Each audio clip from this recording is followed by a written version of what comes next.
La época de expansión y exploración.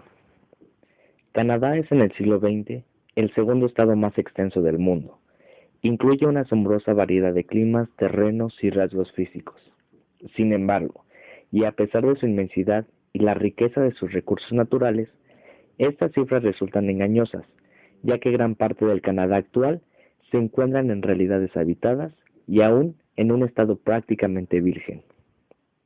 Canadá es una nación tanto a pesar de su naturaleza como de su historia, pero por el momento en el que comenzó a ser conocida por los europeos, ni su extensión ni su futuro podían ser siquiera vagamente imaginados.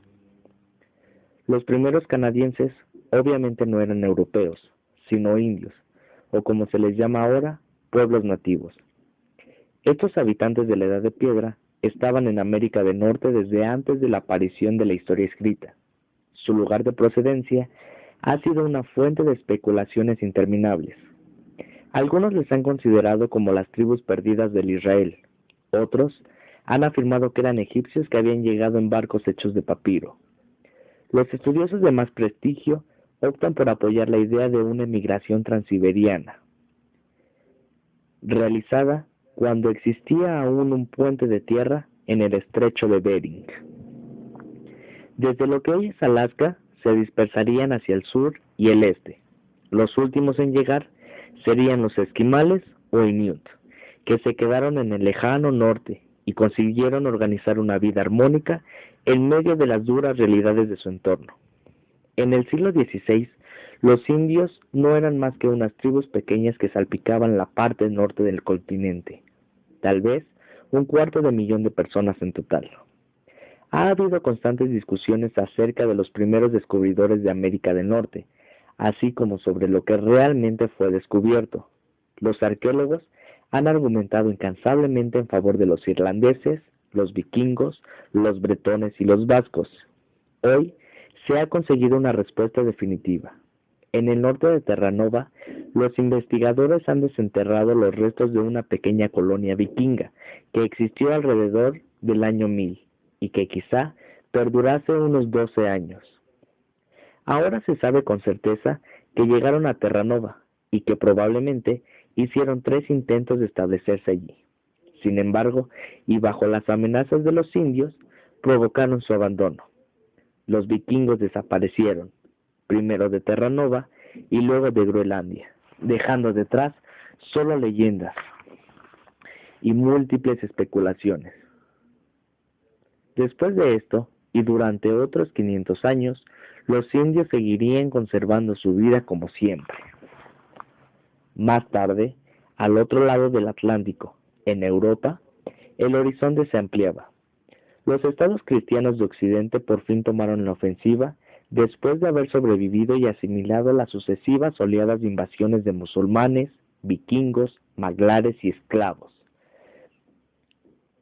Los europeos tomaron conciencia de la existencia de un mundo más ancho y de sus riquezas, y el proceso de expansión se extendió más allá de las costas y fronteras del continente.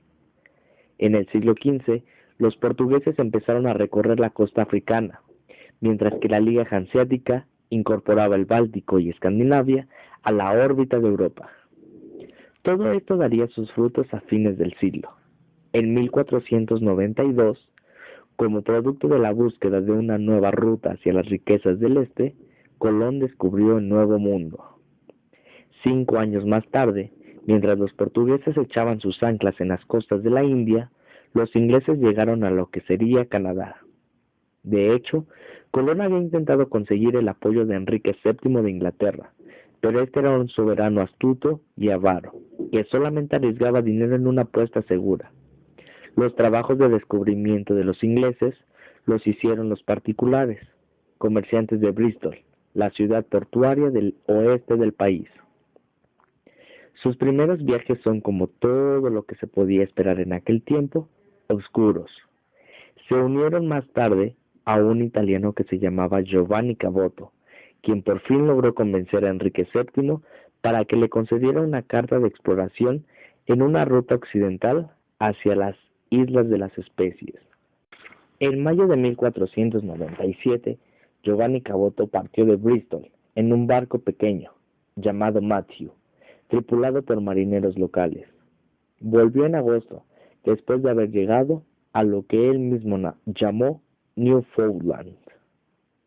La verdadera naturaleza de esta nueva tierra se ha convertido en un tema de intenso debate desde entonces.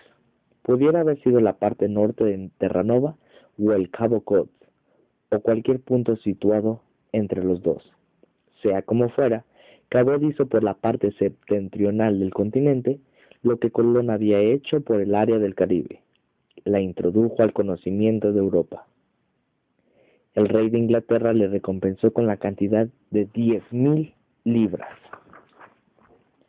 Aunque Cabot les proporcionó la base de las reclamaciones que más tarde explorarían los ingleses, no hicieron mucho para aprovechar sus conocimientos de manera inmediata.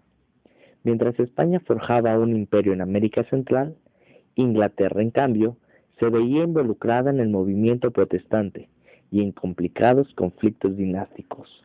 Los europeos, sobre todo los portugueses, vascos y bretones, pescaban habitualmente por los grandes bancos, a lo largo de la primera parte del siglo XVI principalmente, pero sin explorar seriamente y desde luego sin colonizar la parte septentrional de América del Norte. Hubo varios motivos para ello. Uno fue que el ritmo de exploración o colonización estaba estrechamente interrelacionado con otros intereses en la metrópoli. Otro, por supuesto, fue porque españoles y portugueses estaban más ocupados y obtenían más éxito en otras zonas. Y finalmente, a los europeos les importaba menos América del Norte en sí, de que solo la utilizarían para cruzar y llegar a las riquezas de Oriente. América del Norte sería finalmente explorada solo porque constituía un estorbo.